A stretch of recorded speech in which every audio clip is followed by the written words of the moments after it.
Well, good morning, everyone. I'm Kevin Elkins, the most notorious podcaster in Montgomery. But right now, I'm going to be really nice because I did something yesterday I shouldn't have done.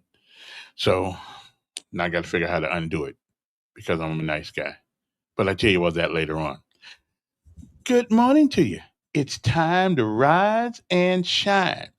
The temperature outside right now in the capital city is 62 degrees. It is cloudy outside today, but other than that, it's a little bit more like what we had yesterday, except there's a greater chance today of precipitation, rain, snow, whatever coming.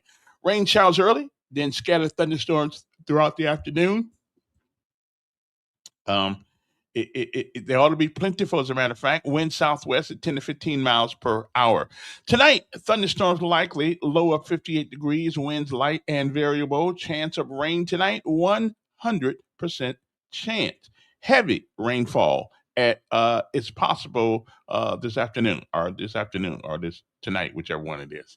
38% chance on tomorrow. Showers in the morning, then partly cloudy in the afternoon. High around 71 degrees. Winds light and variable. Chance of rain on tomorrow. Tomorrow it's 40%. So we probably are going to get some. We are probably going to get some rain. Of course, according to them, yeah, that's what we're exactly going to get. But good morning to you. I hope this day finds you well. I hope the good Lord has blessed you to feel pretty good this morning. We all have our days, ladies and gentlemen. We all have our days. But now, if we're on top of the ground and the ground's not on top of us, and you got a wake up call this morning, I'd say that's a reason to celebrate. Wouldn't you? Good morning. It's time to rise and shine. We change the world in history right here where we're from. It's new beginning to you and me, cause we're not done. In our city, in our city, in our city, we're not done.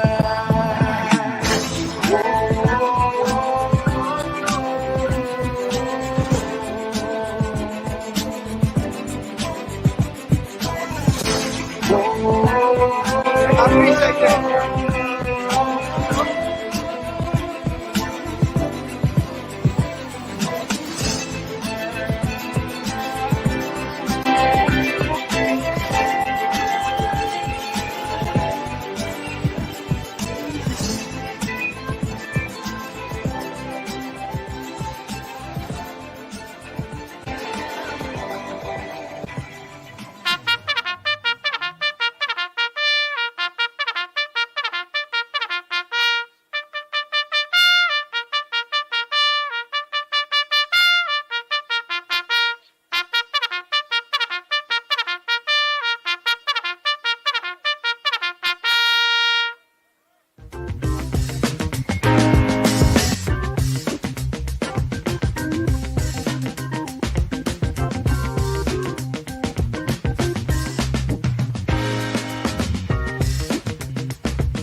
Good morning, everybody. Good morning again. It is time for our daily bread. It is our way of thanking the good Lord for being here at least one more day. And of course, none of these days are promised, but we all wake up in the morning with a fervent belief that, well, we hope that if we try to do the right thing, we'll get one more day. But it is not earned, it is given. Good morning to you. We'll be right back. Right after this segment, which is our daily bread, a word from on high, something that will change your perspective or at least give you a new one. Good morning. John Newton once wrote, "Amazing grace, I once was lost, but now am found. Our Daily Bread. Today's encouragement from the Our Daily Bread devotional was written by Leslie Coe. Leslie writes, "When we discovered that my mother-in-law had gone missing while shopping with a relative, my wife and I were frantic. Mom suffered from memory loss and confusion, and there was no telling what she might do. Would she wander the area or hop onto any bus thinking it would take her home? Worst-case scenarios spun through our minds as we began to search for her, crying out to God, 'Please find her.' Hours later, my mother-in-law was spotted stumbling along a road miles away. How God blessed us in being able to find her. Several months later, He blessed her. At 80 years of age, my mother-in-law turned to Jesus Christ for salvation." Jesus, comparing humans to lost sheep, gives us this illustration. Suppose a shepherd has 100 sheep and loses one of them. Doesn't he leave the 99 in the open country and go after the lost sheep until he finds it? And when he finds it, he calls his friends and neighbors together and says, "Rejoice with me. I have found my lost sheep." Shepherds counted their sheep to make sure everyone was accounted for. In the same way, Jesus, who likens himself to that shepherd, values each of us, young and old. When we're wandering in life, searching, wondering about our purpose, it's never too late to turn to Christ. God wants us to experience His love and blessings. Today's Our Daily Bread devotional scripture reading is from Luke chapter 15, verses 1 through 9. Now the tax collectors and sinners were all gathering around to hear Jesus. But the Pharisees and the teachers of the law muttered, "This man welcomes sinners and eats with them." Then Jesus told them this parable. "Suppose one of you has 100 sheep and loses one of them. Doesn't he leave the 99 in the open country and go after the lost sheep until he finds it? And when he finds it, he joyfully puts it on his shoulders and goes home. Then he calls his friends and neighbors together and says, 'Rejoice with me, I have found my lost sheep.' I tell you that in the same way, there will be more rejoicing in heaven over one sinner who repents than over 99 righteous persons who do not need to repent. Or suppose a woman has 10 silver coins and loses one. Doesn't she light a lamp, sweep the house, and search carefully until she finds it? And when she finds it, she calls her friends and neighbors together and says, 'Rejoice with me, I have found my lost coin.'" That's today's scripture reading from Luke chapter 15, verses 1 through 9. And now let's pray together. Dear Heavenly Father, you search for us and you find us, Lord. Thank you for making us your own. In Jesus' precious name we pray. Amen.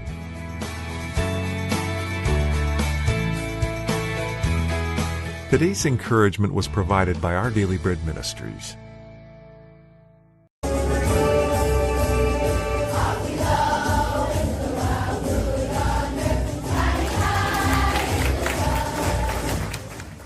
Okay, just so you guys know, this is our, I got salute to our armed forces, but it is given by our own young folks out here at McMillan International Academy, a great school out there in Montgomery, Alabama. So to the Army, the Navy, the Air Force, Marines, Coast Guard, and Space Force, Scarlett, and all of her friends at the school, wish you well today. Good morning to you.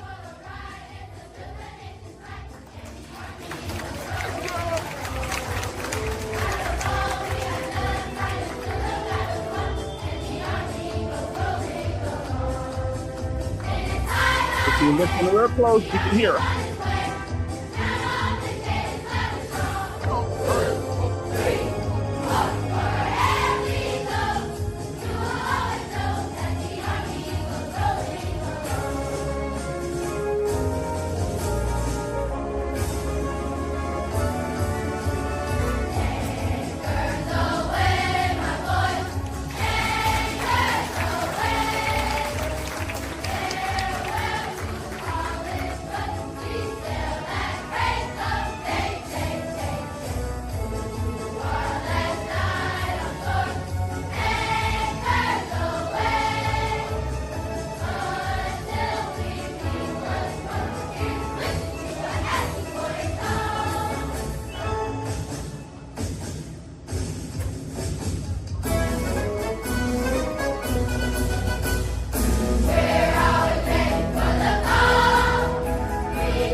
Good morning, Jordan. Rise and shine.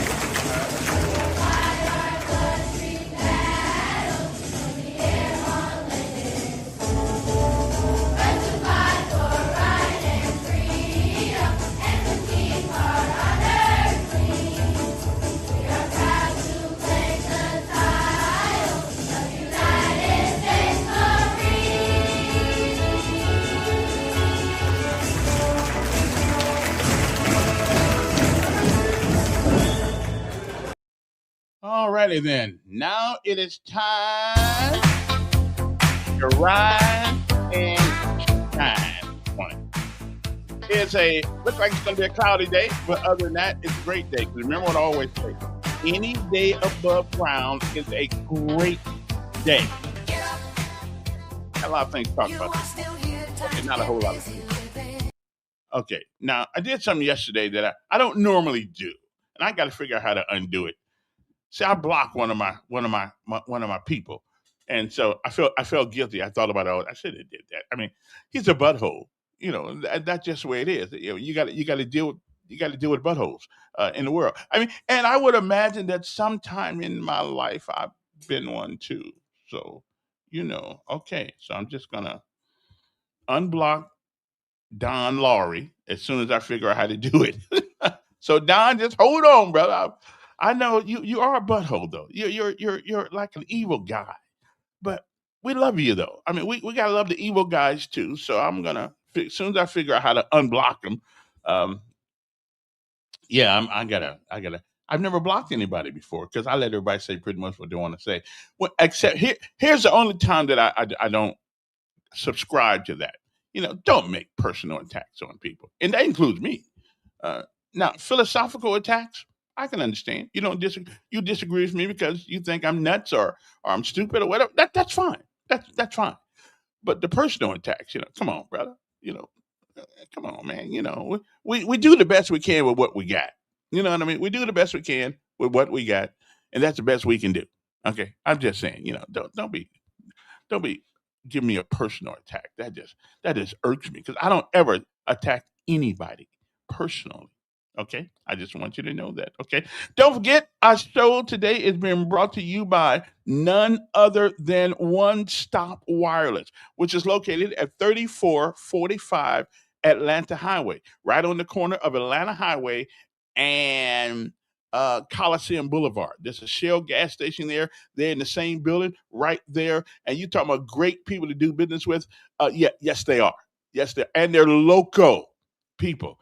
They're putting back into our economy, hiring people that can work here, so we ain't got to be out doing nefarious things to make our little change. I like that. They're not doing nefarious things so they can make a little change. I like that. That's good. They're not doing it because they're out there working. A couple people are anyway. So you need a phone. Let's say you got a phone. And here's what I like about them the best. Let's say you got a cell phone in your drawer and it's been there forever, but you paid a lot of money for it. Well, excuse me, they charge you a lot of money for it, and they can put it on. Or let's say you don't like your carrier now. I mean, I hate to tell you this, but it's just a secret in the business. If you don't like your carrier now, they stuck it to you. You think they stuck because Verizon will stick it to you. Okay, they will. They stuck it to me, but that's okay. They can take that Verizon phone. Now you still may have to pay Verizon for the phone at some point, but they can take that Verizon and put it on their system. They have systems for $25 a month. You can get the internet. But let's say you don't even have a phone. At times when you go over there, they got free phones for you. They give a phone away. Now, okay, it's not the Apple 17 or the 15 or the 16, anything like that. But all you want to do is be able to be in communication with your people, right? That's what you want to do, right? So you can go over there and see them right on the corner. They're right on the Good Morning Tamara. Good morning, Teddy. Hoorah, hoo-ah. I don't know if they say hooah anymore. Kerry. Do they say hooah anymore? The military's changed so much. What's the acronym now that the Rangers talk to each other about? What is their thing? What do they say now? I mean, I hope it ain't. I want to be a girl. Oh Lord, then I'll have to give it up. But anyway, no, okay. I'm not gonna. Okay, I don't want a bunch of guys getting on a plane coming down here and open up a can of whoop butt on me. So okay, I know they're not. They ain't got that way. It ain't that bad. Okay, I'm just saying. But anyway, good morning. So you need a cell phone? One Stop Wireless. Here's a number: 334-320-2988. And let's say you already got a cell phone. They just put a brother in no communicato where they can take that phone and give you some more communication on it. Okay, I'm just telling you, they ain't got nothing to do with you and the bill that you owe on the phone. They can put you some communication on that phone. Okay, I'm just telling you, you might want to call them up. Okay, so they open at 9 o'clock. 334-320-2988. All right, so got anything else? That's about it. All right, let's keep moving now. All right, then. Now it seems as though I open up a can of a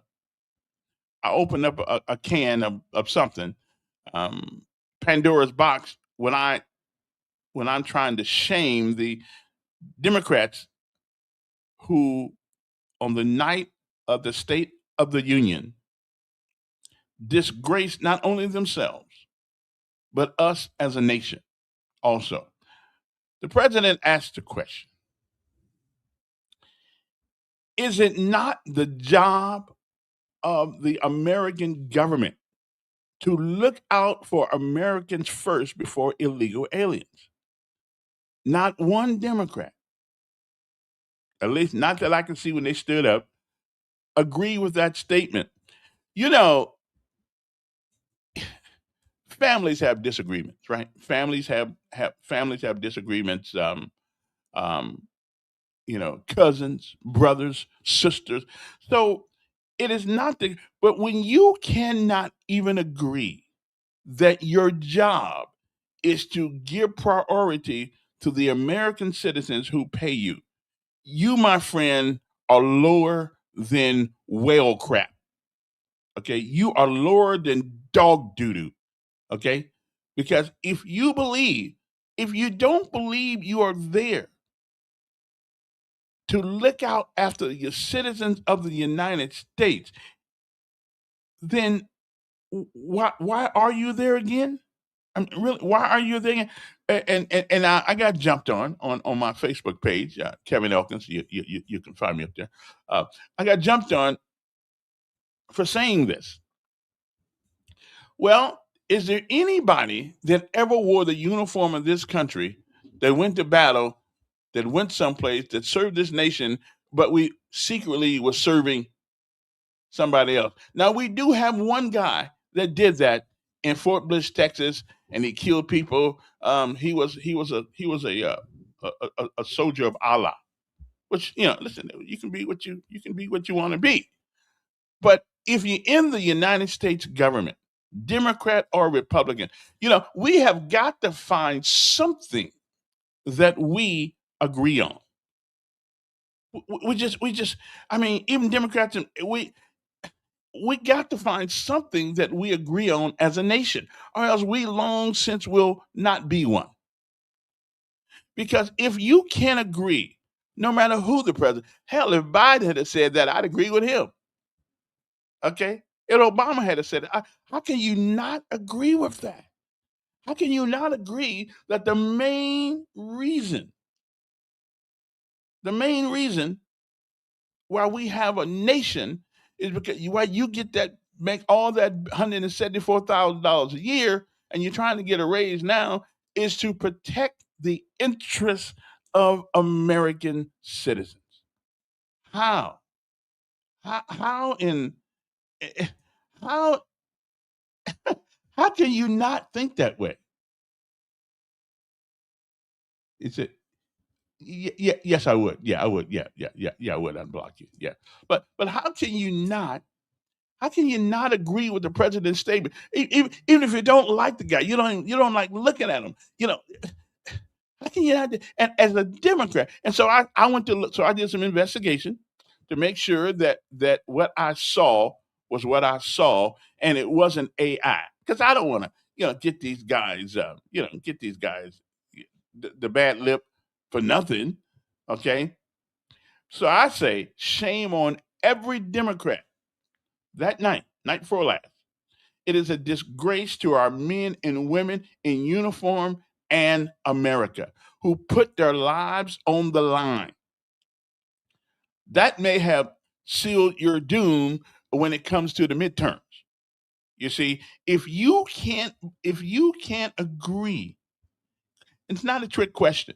If you cannot agree that your purpose, sole purpose for being in the halls of Congress is to look out for the interests of the American people first.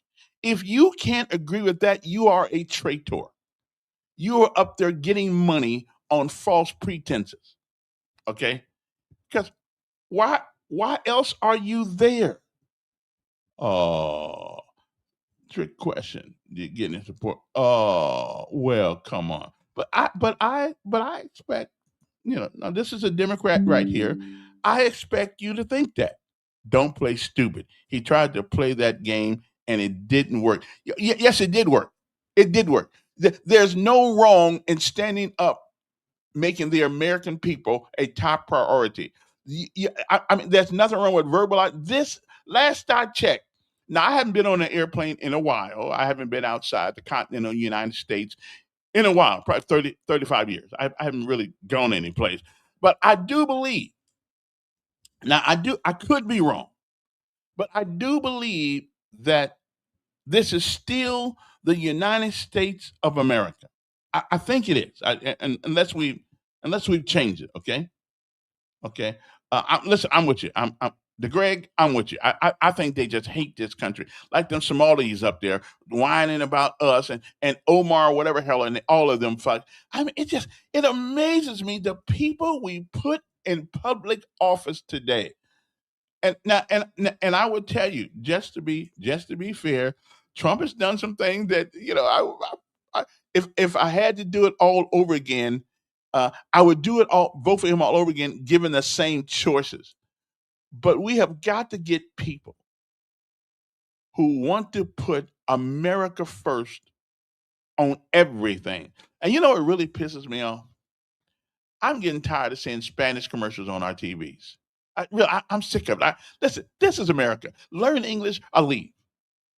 Okay, I mean, just learn English, and it's not about not liking you, but if you come to America, you come to America to be an American, which goes back to my other thing. Well, they don't. They come. A lot of people come here, and it ain't just Spanish speaking people. It's other people. It's not. You don't just come here to get money, but a lot of people today, that's why they come. That's why they come. I'm everything I put on, I gotta learn Spanish to learn some. When I lived in Honolulu, when I lived in Honolulu, um, in the '90s, well, up until '90, I lived there, and to get a job downtown get it with Tonka, Waikiki, to get a job downtown in Waikiki, you needed to learn how to speak Japanese, because in the '90s, the Japanese were running just about everything downtown. So if you couldn't speak a foreign language, okay, if you couldn't speak a foreign language, you couldn't get a job in Waikiki except mopping, sweeping, things that didn't take much of a brain power to do. It just took the ability to do mediocre things. Okay, but the top jobs only went to you if you spoke Japanese. So I went to a hotel one time, one of the hotels in Waikiki, and I looked at the guy. I said, I just got out of the army. So are you telling me that I need to speak a foreign language in order to get a job here in Honolulu? He said, I don't know about Honolulu. Um, he said, but to get here, yeah, you need to speak a foreign. I said, okay, I'm gone. And that's actually, and about 8 months later, I packed my bags and I came back to the United States, where I thought we were still speaking English. So I thought we were. Then I hit Seattle. Oh, it's a long story. But anyway, long story. We don't no sense going through all that. But anyway, it's a shame when you have to speak a foreign language to get a job in your own country. Yeah, yeah. By canceling, here's somebody else. By canceling people's insurance, cutting Medicaid, killing citizens because they're protesting and not looking out for America, is not looking out for American citizens. Now you see that right there. It's a propaganda statement. Okay, let me take each one of these issues one by One, who canceled people's insurance? And who's cutting Medicaid? And who's killing citizens because they're protesting? Now, last I looked, you can't drive your car and block in a federal agent. You can't tear up things and throw things at police officers and think there will be no consequence. Like they're doing that in New York right now. So tell me who's canceling people's insurance. As long as you pay the bill, you get your insurance. It's difficult at times, yes. Okay, it's a difficult time, yes, it is. But just tell me who's doing it. English is not is okay. I hear you. Okay, just a glass of milk. I like that. English isn't the only language in. As a matter of fact, sir, you are absolutely right. English isn't the only language in the U.S. U.S. is a business. U.S. A business can choose whether or not the vetting process they want an un-American to tell a business, huh? They can't. Well, this is America. Okay. Thank you, thank you, Gary. I thought that yeah, we thought that Obama did take care of all our medical issues and all of our medical bills, and we thought that yeah. But and again, be specific so I can look this up. What you say, because most of the time when Democrats tell you something, they just lying, and they don't even know they lying. Okay. English isn't the only. I gotta figure what he's talking about there. Okay, let me read that again. English isn't the only language in the U.S. A business can choose whatever vetting process they want. It's un-American to tell a business they can't. No, it is not. But show me where it's in the law that is. Now, this is America. Do we not want a country anymore? I mean, seriously, do we not want a country anymore? Okay. And show me that, John, show me where it says we can kill Americans and stuff like that. No, but Americans have responsibility. Okay. And we have something called laws. Do you think I'm going to get out there? If ICE come to, well, as a matter of fact, ICE was in Montgomery a couple weeks ago. Do you think I was going to sit there and fight ICE? Huh? Okay. Now, of course I'm not. Now, I will admit to you, if I saw an ICE agent slapping a baby around, I'd probably be in jail because we ain't gonna stand for that. As grown people, babies don't know what the hell's going on. Yeah, I might go up to them then they probably shoot me. But or an old person around because that's just not good human behavior. Okay, but if they trying to put people in, and again, I've often said, I do not like the way that we are doing it. I don't. I'm not going to be a hypocrite. But do I understand why we are doing it? Yes. I don't. There ought to be a better way to get it done. Okay, but there isn't. Um, but you understand why they do. It's like DUI. The police catch you with a DUI. You're drinking under the influence. Well, they're gonna take you to jail. No, you didn't hit anybody. You didn't you didn't crash your car or anything like that. But the potential for you to do it is there. So they're gonna teach you a lesson about, hey, you can't drive and be drunk. It's the same thing. It is the same philosophy. If you break the law, you are going to jail. Again, I don't like, I listen, I got a lot of Spanish friends and a lot of Spanish people live in my neighborhood. I got no problem with it whatsoever. Matter of fact, I try to make friends with them, habla Espanol a little bit and stuff like that. Um, so they're just trying to make a living. They are just trying to make a living. But it's kind of like shoplifting. You may go in Walmart 42 times and steal something. And you just may get out of there 42 times. But on that 43rd time, ask some people downtown, on that 43rd time that you go to Walmart to steal something, they're going to catch you and put you in jail. And even though we're sorry you got to steal to eat, you come out better just asking somebody, because I'd give you some money. Not that I got any, but I'd share what I have.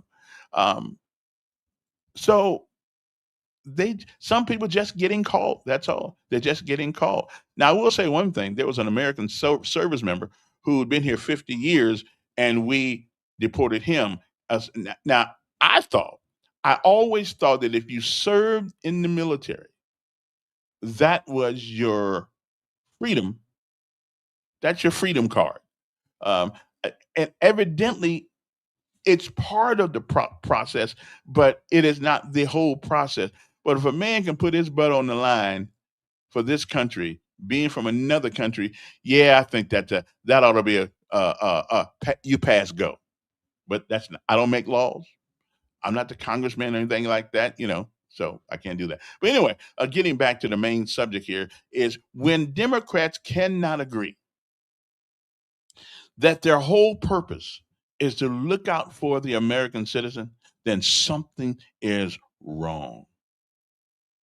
Oh, what they say again now? I mean, employers are allowed to select employees with special skills. Okay, speaking a specific language is an allowable criteria if your business is dependent upon that language. Then I would say there's something wrong with that business.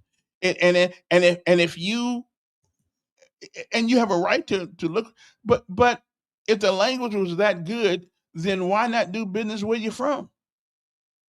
I mean, really, I hear you. So being an American doesn't mean we speak. Well, actually, we don't speak English. We speak American. Actually, we had crucified English. That's the people in the UK. We kind of killed it a long time ago. But there has to be there has to be a common language in any place. That is why you can go to certain places in the world, cities, their countries are the size of cities. There are places in Africa where they speak 13 languages in one city. 13 languages in one city. And you wonder why they're always fighting over it, why people are dying, why people are getting all kinds of diseases they can't fit because they can't communicate. And if you can't communicate, if every city in Alabama had a different language, Alabama would look a lot different. If every state in America had its own language, we'll call it Alabama-lese or Georgia Pocus, whatever you want to call it. We could not communicate, and communication is the essence of all relationships, of all human relationships. Communication is. If you cannot have a conversation with someone, if you cannot understand what they say and they can't understand what you say, then that's how wars get started. Okay, I know because I almost started one when I was in Mexico that one time. I told a guy told me to say something, and I didn't know what I was saying, and I think the guy wanted to, if the boys wasn't with me, I think I would have probably, you know, got a butt whooping that night in Juarez, okay, because being stupid. What I was at E3 or something like that. Anyway, so he said, "Well, say this to him." I'm thinking I'm saying, "Hello, how you doing?" That ain't what I was saying. Okay, that ain't what I was saying at all. Anyway, we are a melting pot. We use the best of the commonalities. Well, the language must be a commonality. People come to the U.S. for a better opportunity, not to be an American. Okay, then if that's the reason, they don't need to be here. Okay, if money is your only motivation for coming to America, you're coming here for the wrong reason. Like I tell people, if joining the military is only for the check, you're not gonna really make it. Oh, you'll do all right for a year or two, couple of years maybe, but you won't make it through most of the things. Money cannot be the rationale for coming to America because every country has its own money. Okay, so now I don't think that. Nah, I don't think so. Attempt to find employment in South Florida without command of the average span. Okay, and again, I think that sucks too. So what happened to the folks who speak English? They can't come up with businesses. Again, we have to have a common language. Now, unfortunately, there's no official language in America. I thought Trump said he was actually going to do that, So if Americanism is not the official language, then we'll never get together as people. We will never. The language used to be color. Oh, that's a black guy. Well, you ain't gonna talk to him. He don't get a job. So what's the difference between turning me down for being black for a job than not speaking English in my own country, not speaking Spanish in my own country? What's the difference? What, can someone tell me different? Same thing. I'm still treated unequally. I don't have to. I mean, think about this for a second. We got to learn a different language in our own country where we were born and raised and educated and sent to school to learn English, A-E-I-O-U, and sometimes Y, and sometimes I. I mean, why and sometimes what's the other one? Sometimes why? There's another one. So are we telling me that that's the country we want to live in, where we have to learn another language in order to get a job and be able to take care of our families, whether it's Florida, Alabama? Are we saying that? Seriously? We got a problem. Hell, we got a problem with AI. Now you talk about, now I got to figure out something else to say. Now I got to speak another language. Well, I'm too old to think about another language. I got a hard time with English. Okay, I had a hard time in English, and so I'm not going to be trying to talk another one. Okay, now, because let me tell you what I did. Every country I went to, that I was there for a little while. I tried to learn something in their language. If it was nothing but a greeting, if it's kamsamida chomaneneo, or it was guten morgen, or whatever. Buenos dias, buenas noches, buenas tardes. I learned something in order to communicate with the people that were there, because I was in their land. And if I wanted to talk to them, I needed to learn their language. No, no, no, that's not true. But see, okay, no, no, no, no, no, no, no, no. First of all, we got borders. This is America. Now, Mr. Westing, this is America. We have to have a common language. I mean, we have a hard time communicating, even though we all supposedly use the same language. Do you think, by any stretch of imagination, okay, that we as a nation can survive unless we have some fundamental things in common? And the most important thing that we have to have in common is language, or at least have the ability to speak it. It is what it is. Okay. So I hear what you're saying. Everybody in every group of people, the only people who are not immigrants to America are the ones who look like me. Okay. We weren't immigrants. Okay. But every other immigrant, if you didn't come here to be an American and you just came over here to get what we wanted, okay, then you don't need to be here, because you're not buying into the philosophy of America. What is that thing it says in the Declaration of Independence? All men are created equal and are endowed by their creator with certain unalienable rights. And amongst them are life, liberty, and the pursuit of happiness. You cannot pursue happiness if you can't speak the language. Okay? You just can't. You just can't do it. Okay? And we love foreign people. I love them. I got nothing against anybody. Okay? America, black folks are not immigrants. Okay, and we weren't welcome. We were luggage. We were baggage on a boat. Okay, so I don't know where the rest of that crap came from. I'm glad I'm here, but we are not immigrants. We are ruled by pedophiles, and this guy worried about immigrants. He can't understand. Listen, you think that pedophiles? You think it just happened over here? Seriously? Did you ever read anything? Did you ever read anything about the Roman Empire? You think seriously, you think this is something new? As a matter of fact, I must admit, I'm taken aback by so many cases now. Some former governor yesterday got arrested. I mean, listen, I don't know why people are weird like that. But the majority of us are not. Okay, okay. So we don't. Show me, give me the proof that he was a pedophile, then we can have a conversation. But so far, for whatever reason, so far nobody's come up with any undeniable proof that the president was involved in pedophilia. Okay, but we got a bunch of pedophiles around this country. Okay, a lot of them. I'm glad some of them going to jail right now, but I'm just, I'm just saying, be careful. Oh, be careful asking for justice when what we really need is grace. I agree with that, but I don't know if but pedophiles are not something new. Okay, they're not something new. America, and I keep hearing scholars say this. It is our choice to allow you to come to this country or not. You don't get to choose just to come because you want to. America has to see some benefit of you being here. Now, personally, this is just my own personal feelings.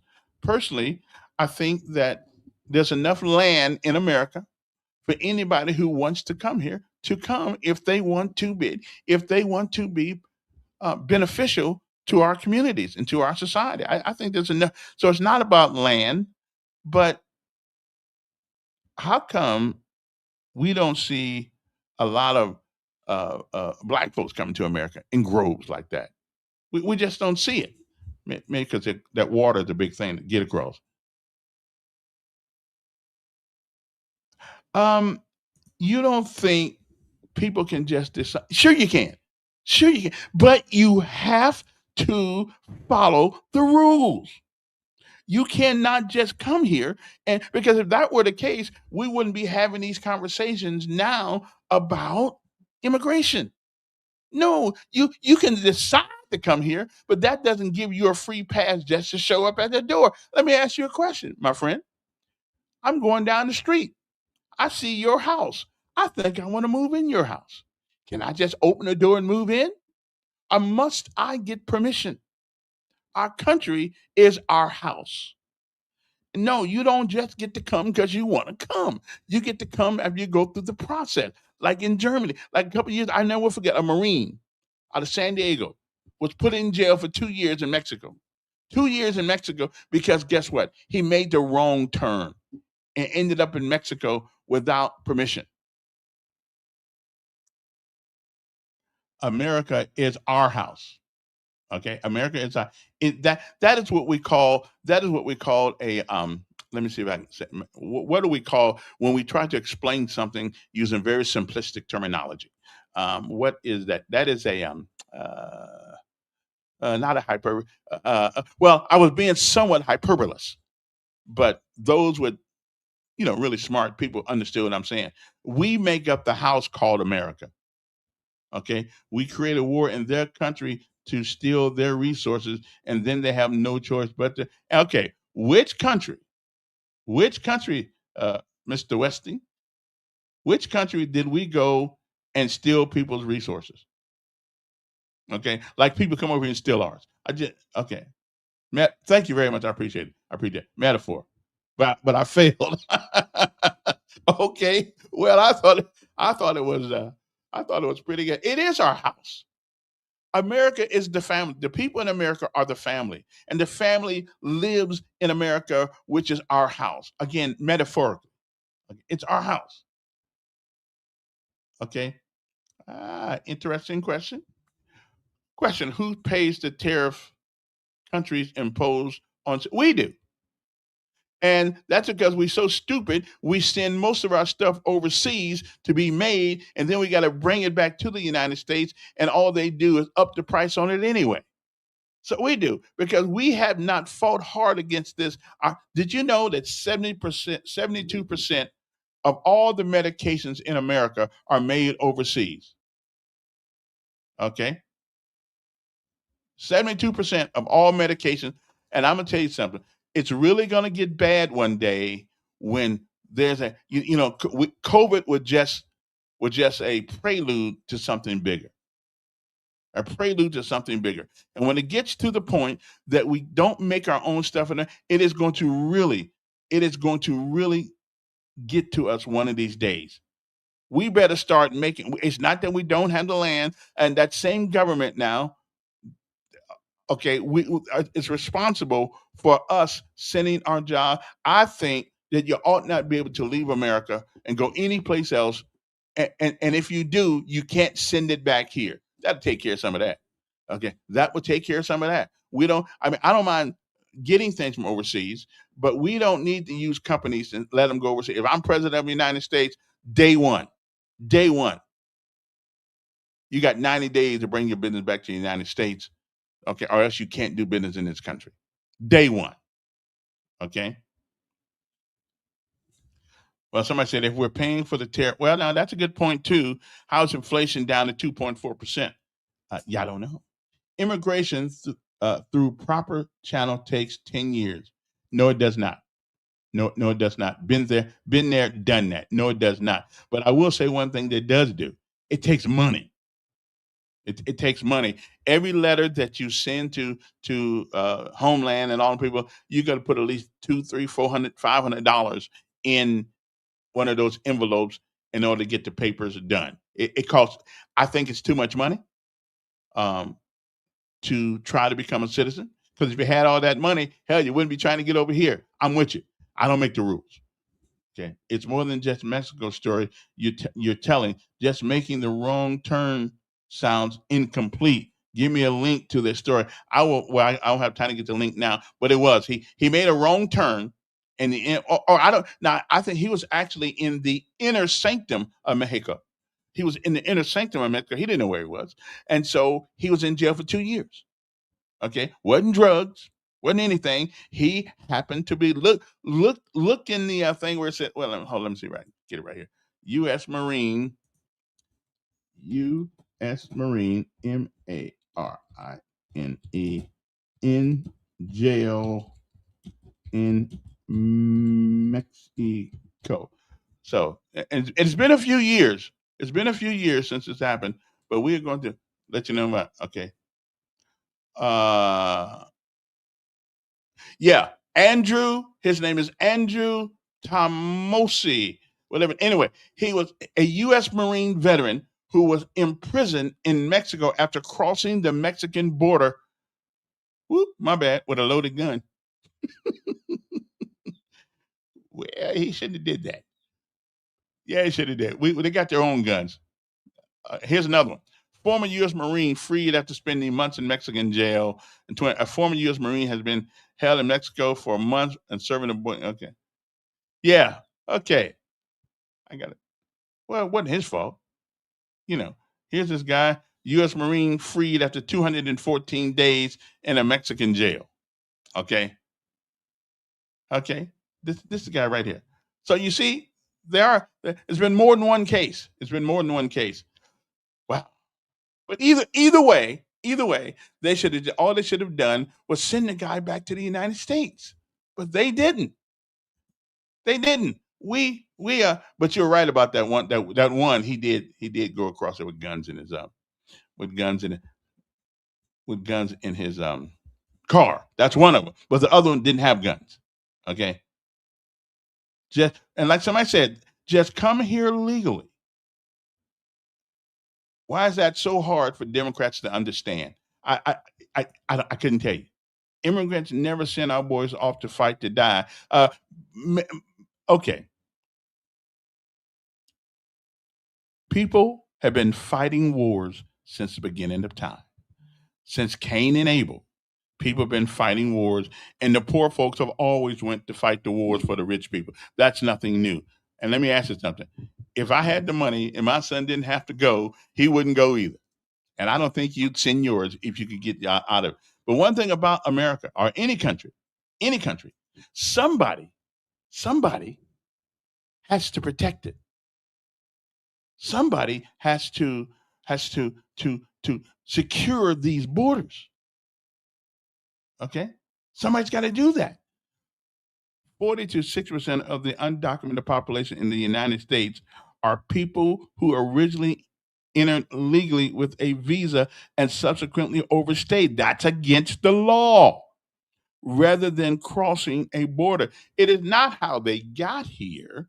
It is that they are still here, even though the visa is no good. They still, I mean, well, listen, we can turn this. They did something wrong. Okay, they did something wrong. That's all. Okay, and I don't, and I think, I personally, I think, we ought to just close the borders for about 2 years. Just close it. We constitutionally, we don't have to let people in. Okay. And listen, we don't hate anybody. Yes, our leaders tell us who to hate. And what they say, our leaders tell us who to hate, and then they will are the ones convincing you to hate. I don't hate immigrants. I got some bunch of friends who are immigrants in America right now. I got some where I live. I don't have a problem with that. And I must tell you that if if ICE was to come up to me and say, "Do you know any?" Nope. Nope. Don't know none at all. Don't know a thing in that. That ain't my job to help you do your job. Okay. So I wouldn't turn anybody in because I think people have a right. If all they doing is here is take all, and again, that's why I say I don't like the way we're doing it, and I wouldn't. Now I ain't gonna interfere with these guys if they go down the street doing their job, fine. But I ain't gonna help them. I just won't. It goes against my inner being. Because if all I'm doing is trying to take care of my kids, you know what? I didn't do anything wrong except come here maybe the way I shouldn't have. But that's why they're in business. That's why ICE is in business. That's their job. But I'm just saying, me personally, I wouldn't help them. Now I'm not gonna hurt them. I ain't gonna stop them from doing their job. But I'm not gonna say, "Hey, I got one right here." No, that ain't gonna happen. I'm not gonna, because I don't like the way we do it. I wish there was a better way we do it. I wish we would, maybe we could just give people $10,000. Say, listen, self deport 10 grand. You can't come back unless you come back the right way, or something like that. Yeah. So I wouldn't, but I would not help them. Do you? How dare you use the "I have a friend"? What does that mean? What you are black? How dare you use "I have a friend" excuse? Well, I do. Oh, I know what you're talking about. Like white people used to say, "Well, I know, I got some friends that are black." Like somehow, we are endangered species. I have a friend that is an immigrant. Okay, I'll put it to you that way. All right, I'll put it. But I actually love the Mexican culture. I can't handle the Spanish culture. I can't handle, now. When I was in Madrid, Spain, I ate a lot of things there that I really like, that I don't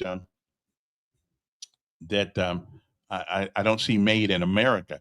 But anyway, how do we get on this conversation this morning? We got on this conversation because um, the night of the State of the Union, the president asked the question. Okay, is it not the job of American government to look out for Americans first before illegal aliens? And Democrats, all the Republicans stood up because it's a truism. I mean, it's just common sense. But the Democrats sat down, wouldn't acknowledge that fact, and say, "Well, okay." And so that's what got me, and that's how this conversation got started, because we do have a responsibility to American citizens first. Now, you may not believe that, but we do. We do. You're speaking specifically about Latin America. No, there's some South Africans that are in America too. They just happen to be white, but they so you can't tell the difference. but they're here too. But I don't know what kind of arrangement they have with like Cubans.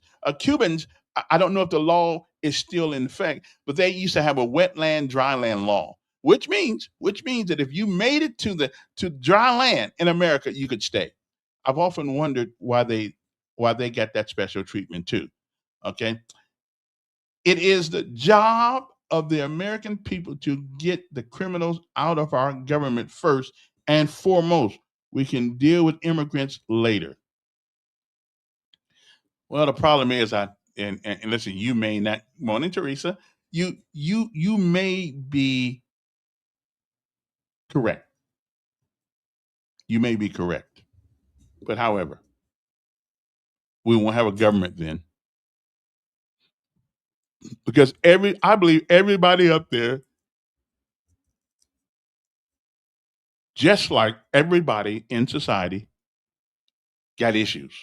I really believe that. I think and now before we talk about putting people in jail in government, I believe that every last one of us living in America could probably be in jail right now for something we've done. We've got so many laws on the books, so we probably could, Ah, okay, silly goose poop, whatever his name is. I love you, brother. I can't pronounce that name. You gotta break that down to me. The Constitution differentiates between citizens and all people. The document states that very, very clearly that we are to take care of everyone inside our borders, even if they entered here illegally. Well, now listen, that sounds good because I think me as a human being, yeah, I don't want anybody to go hungry, but if that's the case, why do we have borders and why do we have immigration?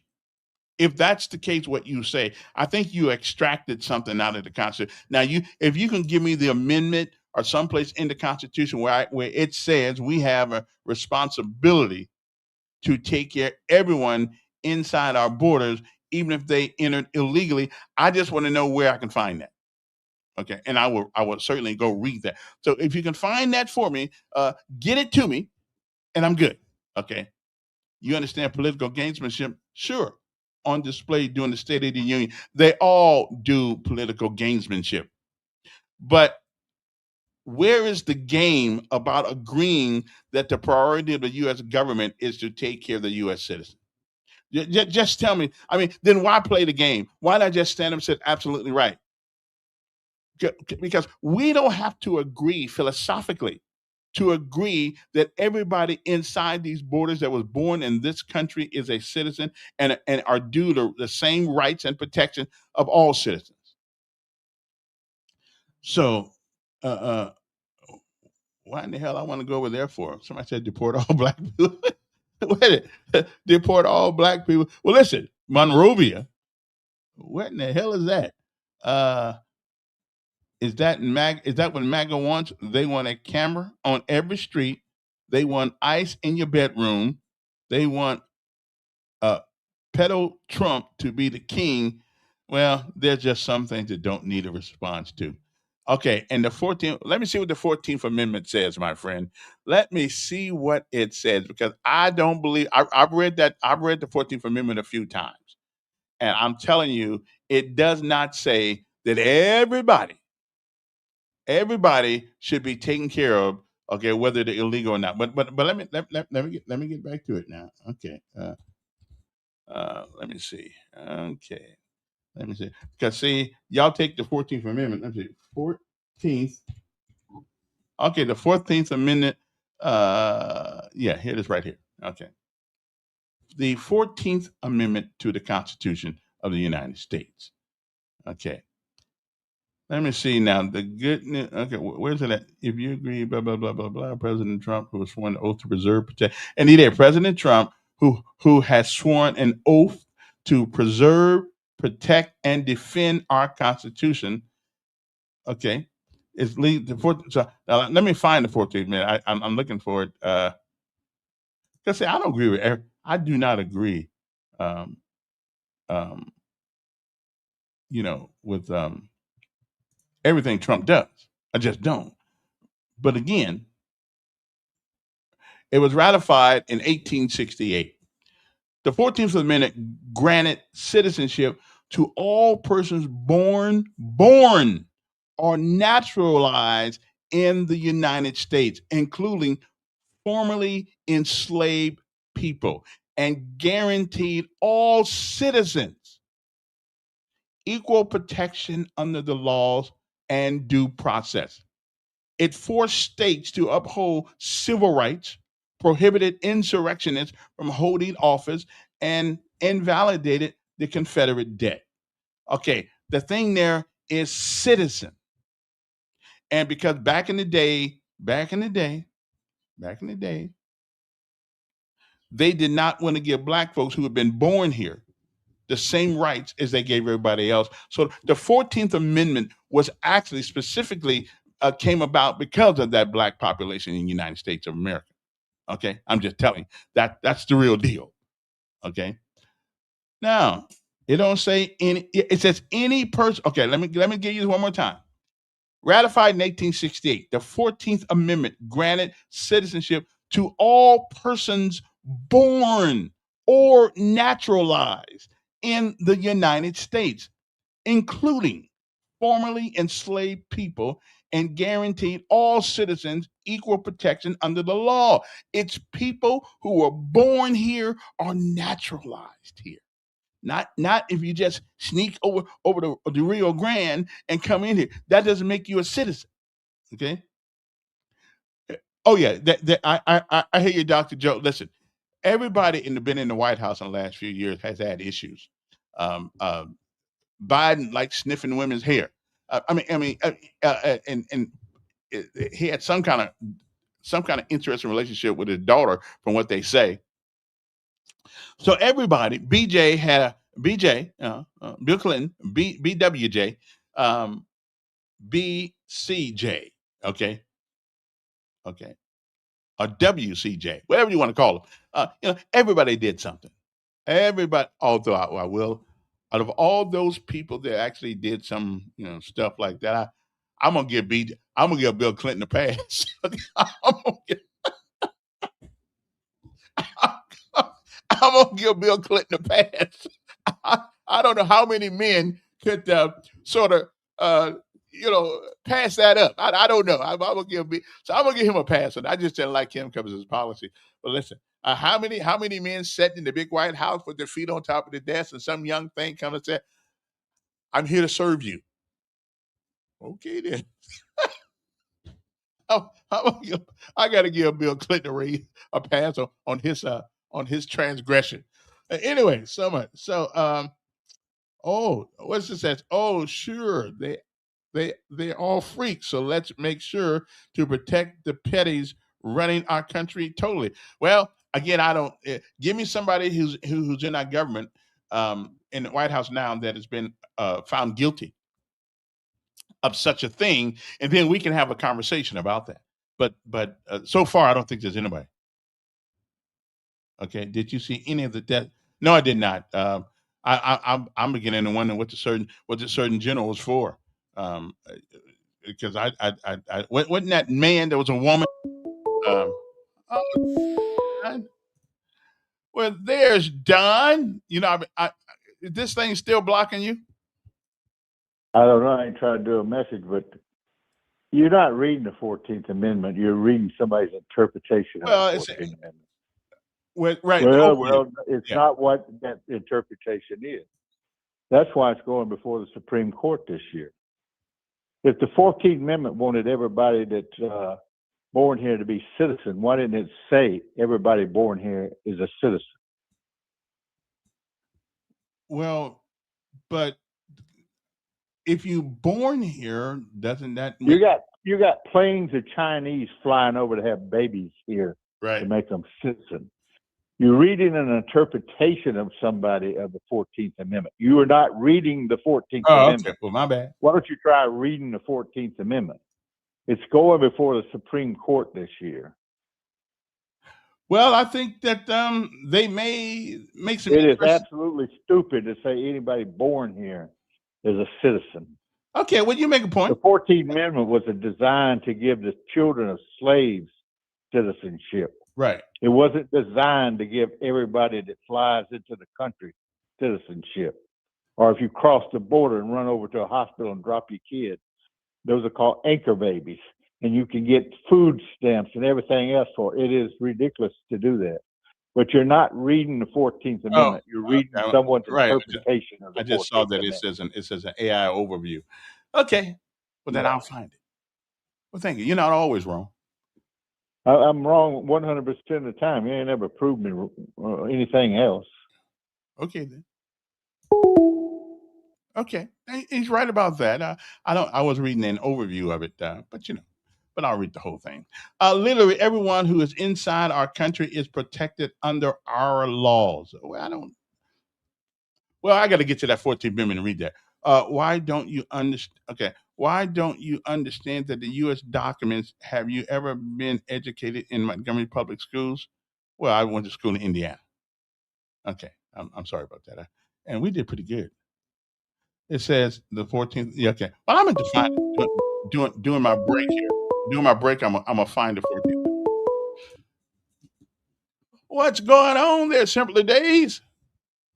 Mayor, I'm just trying to take all this stuff in, and it's just amazing how much information we get out on this show every day. I enjoyed, I enjoyed the Attorney Reed yesterday enlightening us on freedom of speech and how all that works.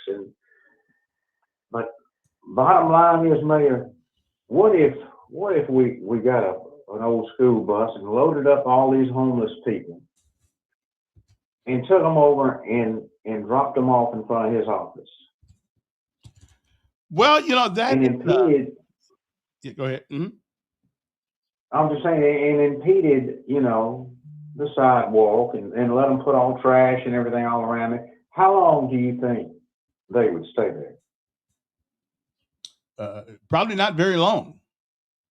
No, because he has connections. And if you took another busload of them and took them over and dropped them off over there in Old Cloverdale, where the mayor lives, on his street, how long do you think they'd stay over there? Well, they wouldn't be there long. And like I said, we don't allow certain things to go on Wind Lakes either.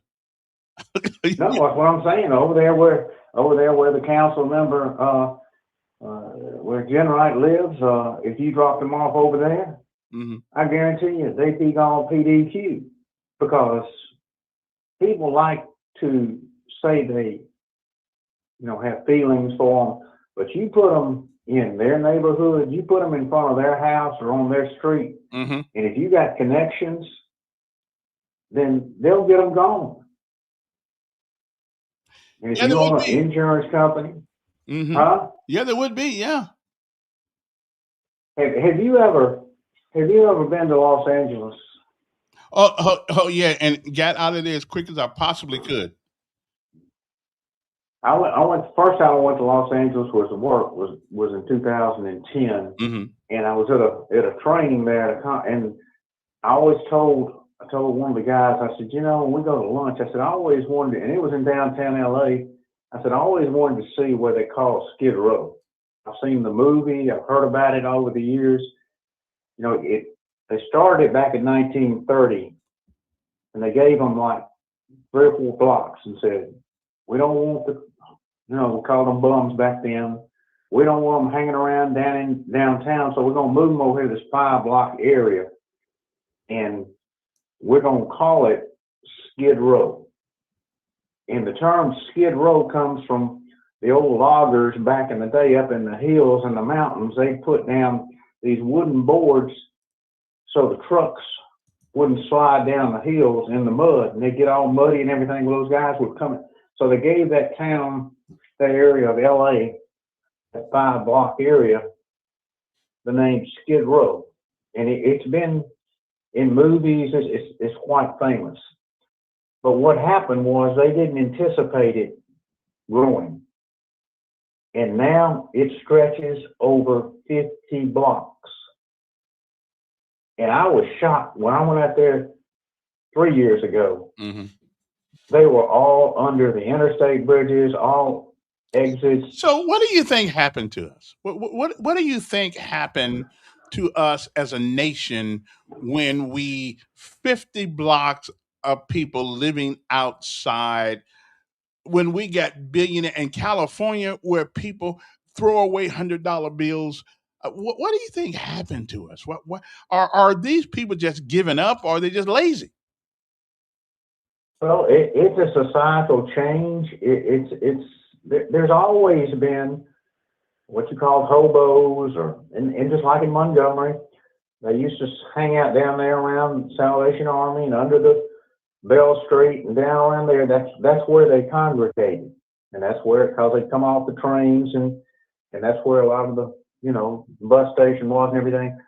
Well, what happened was then this what happened in L.A. They started moving outward, just like in the suburbs, and then then they'll take over. It's 5 blocks, then it's 50 blocks, then it's 100 blocks. You've got to have control, and you've got to have control of the borders, and you've got to have control, and you just can't let people throw trash out, put bags of trash, and why mayors? I just don't understand, because it's an eyesore. And I mean, I was shocked. I was shocked. The last time I went to San Diego's a beautiful city. Oh, San Diego is a And beautiful now, city. Has it changed? oh yeah, Balboa Park and all that area. They let them just they're all over the place, sleeping on the grounds. And is a law enforcement officer told me when we were going to lunch.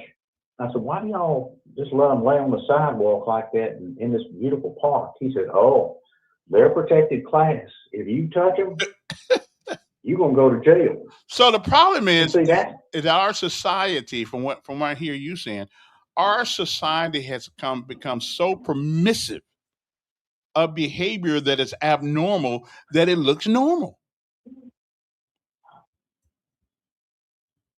Yeah, it is, and I mean it's just an acceptance of lowering the standard, but you don't lower the standard in everywhere in town. You just lower it on where you don't live, where your office is not, because I guarantee you put those same group of people in front of their house or in front of their business because they have connections, they'll get them gone.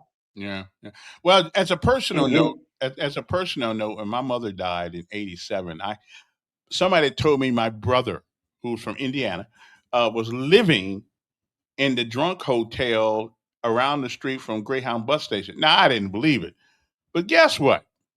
I went over there, and that's where he was, sitting in the drunk hotel. Now, he's from Indiana. I don't know. I don't even know what happened to him. But he made some decisions in his life that were not beneficial to him, and he ended up living in a drunk hotel. He ended up becoming an alcoholic. I mean, so you can't blame all this on the government, of course, like all these people on this podcast is thinking.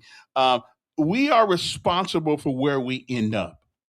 Okay, my brother was responsible. He had all the benefits of Indiana University. He had all these things. He was the pet of the family, but yet and still he ended up in a drunk hotel. Then I met him, and I said, "Are you coming home to our mother's funeral?" He said, "Yeah." I knew he wasn't, but he said, "Yeah." I said, "So at some point, we got to take individual responsibility where we end up at." I just couldn't do it for him. It's something he had to do. So as a personal note, I hear what you're saying. Yeah. Well, just like you were talking about designating an area of the city. Well, that's exactly what Los Angeles did back in the 30s when they designated Skid Row. But what they didn't anticipate was the 5 block area off of Main Street becoming a 50 block, and then all the exits and entrance ramps coming on to Hollywood Boulevard and all that coming on to the freeways and all that becoming encampments for homeless people. They just didn't, and that's what happens. But as you were saying, it's all about decisions. I met a man one night about 2:00 in the morning at a truck stop on the boulevard. Mm-hmm. They said he's out there panhandling, and can y'all get him to move him on? And I had him in the back of the patrol car, and he said, "You know what, Mr. Policeman?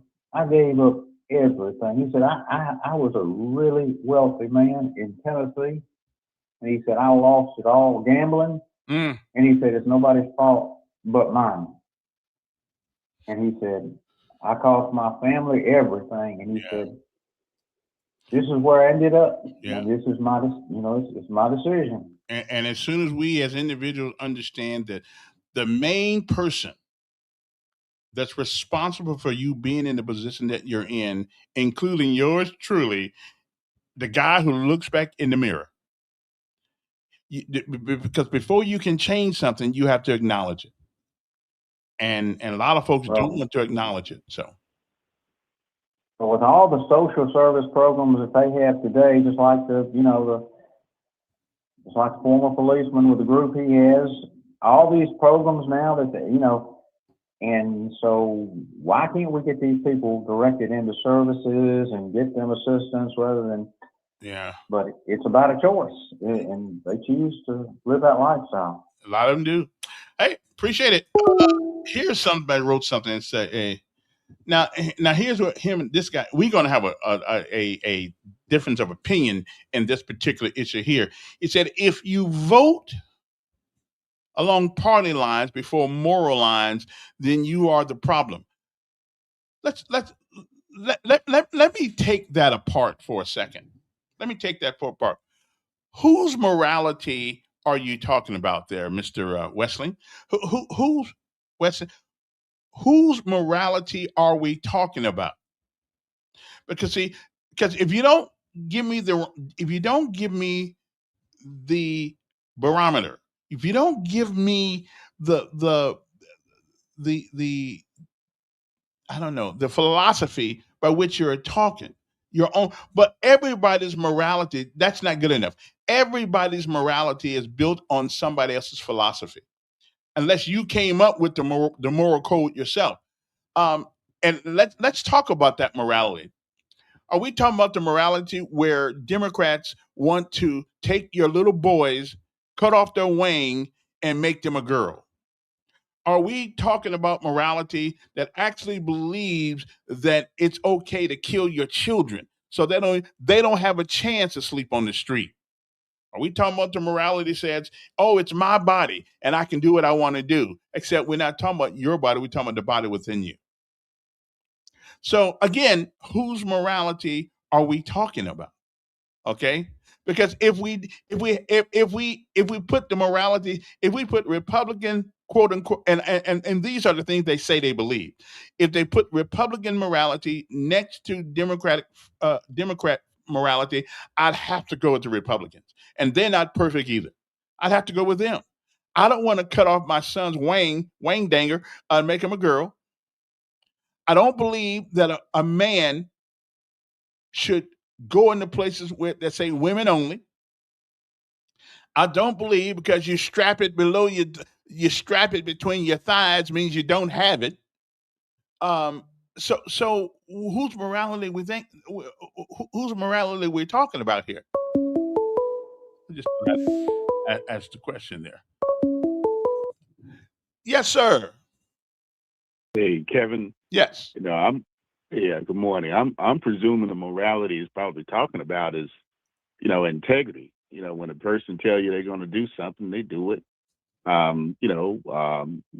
Biblically, it could even be in the Quran or what have you. One thing for sure, you treat a person the way you want to be treated. And the only time you look down on the person is by reaching down and giving them a hand up. A handshake used to mean something and all.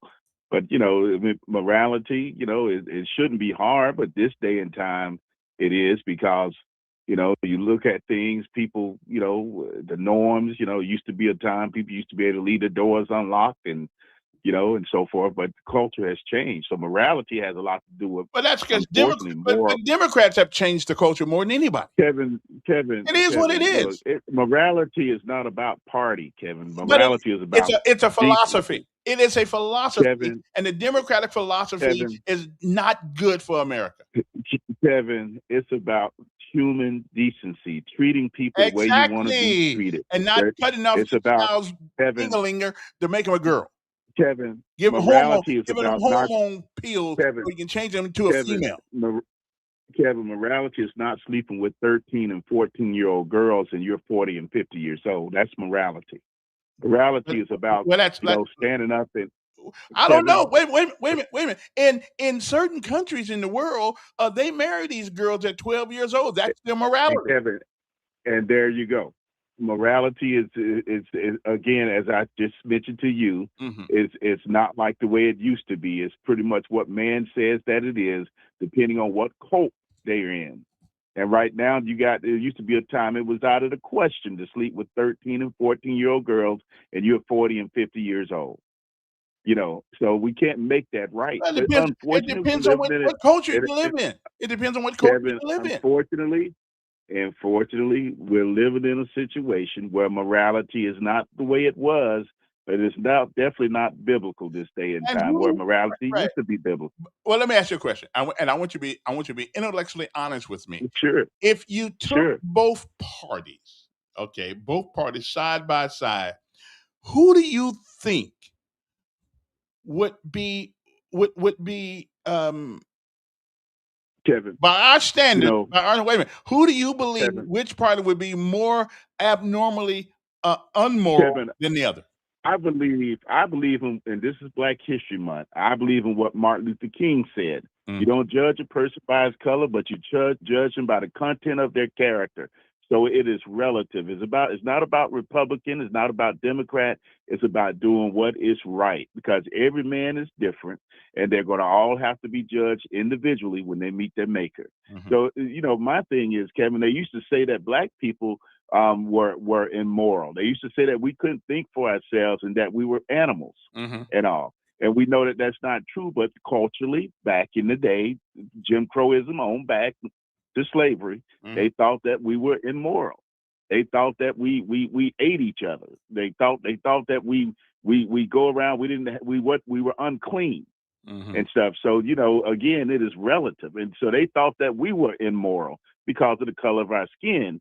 But King came around and said that it's not about your color. It's about the content of your character, Right. And everybody should be judged accordingly. But my again, thing is, Kevin. But there's a group philosophy here that's in play, and that group Kevin, philosophy. that's the problem. But that is, we all live by philosophies. We all do. Kevin, you could say group philosophy. You could change that from Democrat to Republican, to white to Black. There were people that felt as though Black people were lazy and that they were immoral. But we know that's not true because we look around and we see accomplished Black people. So where I'm going with that, Kevin, is about individual character. It's about what you do in the dark when you think nobody is looking. That's morality. That's character. I would tell you, right? I would tell you, wait a minute. I would tell you, if the preponderance of the population of the United States of America were not Christian, we would certainly be in a world of hurt, because most people in this country believe in the Kevin. Christian philosophy and Christian principles. Kevin, but I put it this way, but most Christians don't act.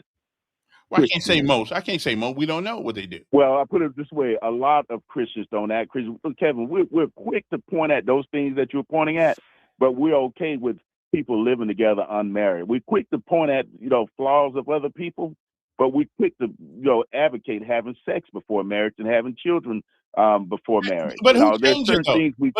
Who changed it? Kevin, Who changed the standards? Kevin, there are certain things we look past. We want to throw rocks at people having sex change, but we don't want to throw rocks at people going around having sex before marriage, and also. Well, at least wait, brother. Sex before marriage been going on since David and. But does it make it? Right, Kevin? Is that immoral or not? But it is normal to have sex with male and female. Who says that it's normal? Of course, it's normal. That's how we. No. No, Kevin. No, what I'm saying is, who says it's normal to have sex before marriage? I mean, I don't question. It is normal. It's been happening since the beginning. Wait a minute. It's been happening since the beginning of time. Kevin, but does it make it right? I didn't say it was right. And again, it depends on whose morality. Is it immoral? Well, is it immoral? Whose morality that you're talking about? Okay, then, Kevin. So you just answered my question. It is relative. Well, I guess you might say Kevin, that. You just answered my question. And again, it used to be a time that, it was frowned upon to have sex with a 13 or 14-year-old girl, and you're 50 and 40 years old. But you're saying, but in some cultures, they get married that young. So does it make it moral? Well, I don't know. To them, it's moral. Okay, Kevin, but in this country, like you said, in this country that is a Christian country, that's a no-go. Well, that's true too. So if it were not that the majority of people in this country are Christians, then we would be really in a hurt. And the majority of people in this country do believe in right and wrong. And today is Thursday. Usually it's your biblical day, but in the Bible it also said, the Lord also said, not everybody that says Lord, Lord will make it into heaven, because he judges by our deeds and our books of life, Kevin. And the thing is that who are we? You know, and the Bible also says, don't cast, those without sins cast the first stone. Yeah. All right. So we can't go around acting as though we're pure because there's certain things we don't do that others do, but Again, they're still sinning. Okay. I appreciate it. It's a tough one. Here's this guy. Here's this guy. Oh, you advocate for child bride. Brother, I didn't come up with child brides. That's in that other culture. I don't do that. I mean, why in the world would you take a child's growing years and heap upon her the responsibility of being somebody's wife? Of course not. But that doesn't change the fact that there are certain cultures in this world where they believe that's okay. Okay? I don't believe that, but listen, that's up there. No, I don't. Of course, I don't support that. Of course, I don't. Especially, I was born in America. I'm used to our culture. Ain't nowhere in the world. As a matter of fact, I think a man ought to have his twang cut off. But hey, that's not me. Not in America. I don't, so why be dishonest? Come on, man. What? Come on. What? I don't agree with that crap. But when we talk about morality, whose morality are we talking about? Okay. And there's certain people who think, like back in the day, white people in America didn't have no problem with misusing black people. That was their morality. Okay. Now thank the good Lord that they saw their evil ways. Okay. Morality. That's right. Say it again. Morality. Okay, it ain't morality. Morality. It's morality, not morality. And what is morality? Principles concerning the distinction between right and wrong or good, bad, or evil behavior. See, each one of us, depending on where we live, how we were growing up, how we got here, we've been instilled with certain moral things. At least I hope we are. Most of us are anyway. Again, principles concerning the distinction between right and wrong, good and evil, and bad behavior. Okay, but I stand on universal morality. I think there are some things that are so universally wrong that it doesn't make a difference where you were born in America, where you were raised, what country you in, it's still wrong. I believe there are universal morality that we all have to adhere to at some point. Like killing a child is wrong. I don't care what culture you're from. I don't care what country you're from. Killing a child, especially in the womb, is wrong, wrong, wrong. All right? In my mind, anyway, in my mind. Hello? Yeah, you haven't fixed my comments, but answer this question for me. If back in the day, white people had no problem misusing black people, why did we have the Civil War? It was an economic reason. One of the reasons why they had the Civil War. No, it wasn't. You don't think commerce? You don't think? Wait a minute. You don't think commerce and picking that cotton had anything to do with that? It's all in the same lump. I mean, it's stupid. So you don't. Like you picked up a new color. You got some guy with a bird on his head calling people perverts. Well, which one looks like a pervert? Well, he's a Democrat. I know he's a Democrat, so it doesn't make it. He's pathetic. I guarantee he's from New York or somewhere. He came to the South because of it was cheaper to live. But he hates Southerners. Yeah. That's the kind of people you attract. But you lump whites all in one group so they don't mind Mississippi, but we had thousands of people killed for a civil war. It's just stupid. What, I guess I wait a wish minute. you'd keep me blocked. When you okay, well, I will. Don't worry about it. Okay. Okay. We all have our own truth. Okay. You pedos, well, how do you say you pedos are sure circling the wagon here, aren't you? Well, I don't know who a pedo is, but it certainly is not me. You insufferable unk. I hope you find something else to spend your time doing because you're bad at this. I don't get you listening, don't I? We each who put this up? We will each give an account of our own actions, not on others. I agree. Morality. If your morality is based on what the morality says is right or wrong, then you're going to have the bad day at the end. Well, maybe so. I don't know.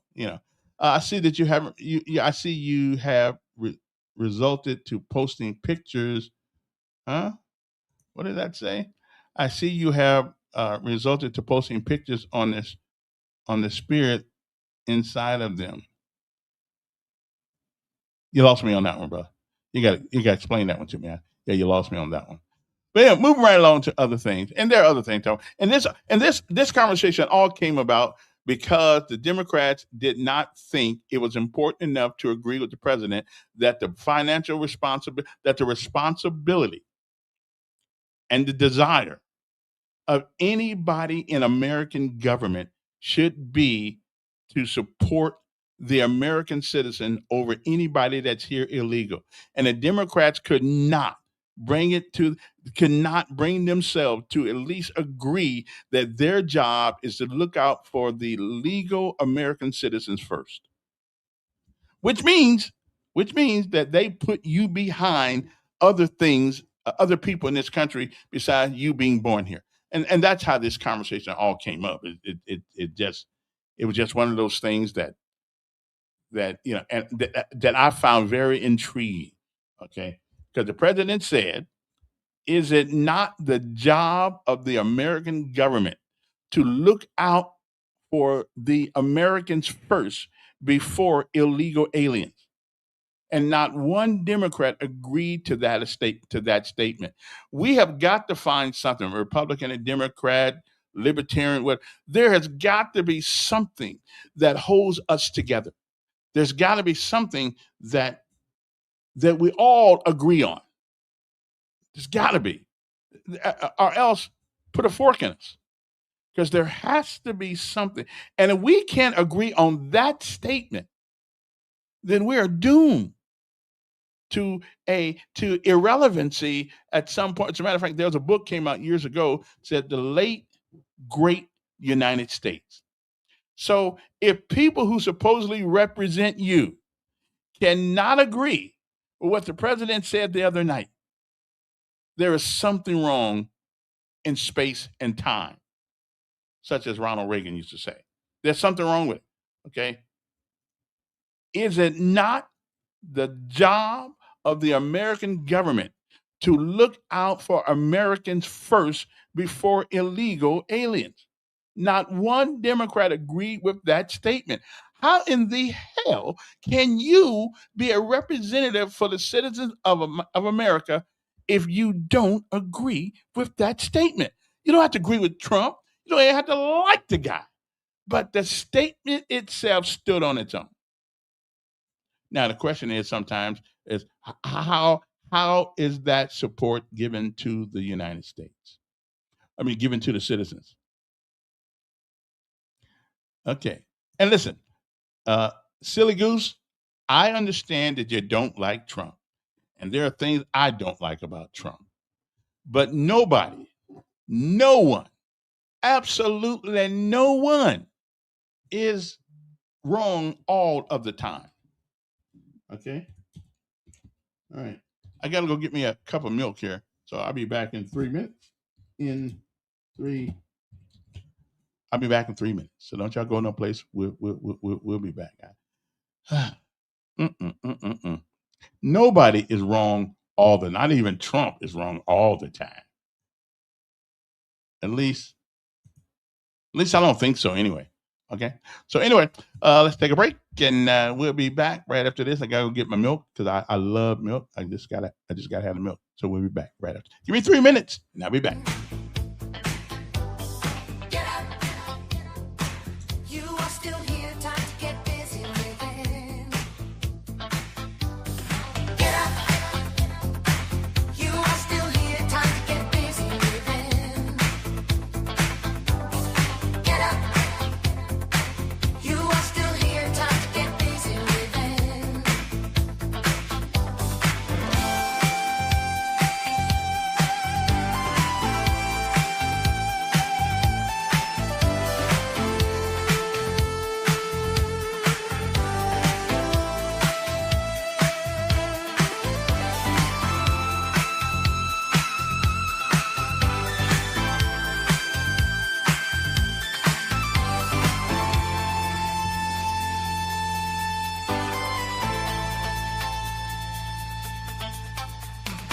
Get up.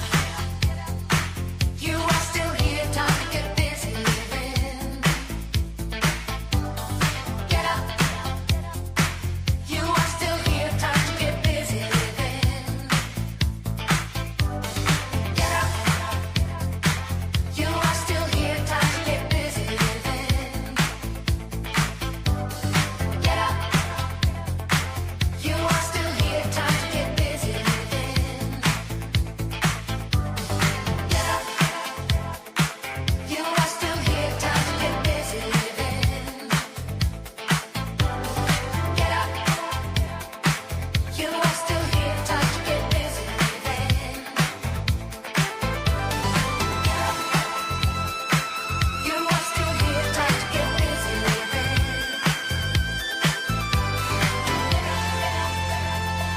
You are still here, time to get busy living.